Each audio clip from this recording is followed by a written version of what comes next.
Qual è la situazione liste d'attesa nella Marca?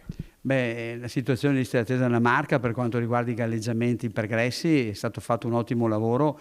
Ringrazio tutti i medici e gli infermieri, i collaboratori che lavorano, i CUP manager, cioè voglio dire è stato fatto un abbattimento del quasi l'87%, quindi devo dire che il risultato si vede e abbiamo questa grande soddisfazione. È chiaro che dovremo lavorare perché abbiamo un aumento del 17% delle richieste da parte ovviamente delle visite specialistiche, che significa per noi 561.000 visite in più nell'arco dell'anno 2024. L'ASL 2 Marca Trevigiana è prima in Veneto per la riduzione delle liste d'attesa, con una diminuzione dell'87% per le visite programmabili e del 94% per quelle differibili. Un risultato notevole specialmente considerando la carenza di circa 150 medici. Nonostante il successo, l'ASL 2 si confronta con un incremento del 17% nelle nuove prescrizioni nei primi 5 mesi del 2024, un trend che potrebbe portare a oltre 561.000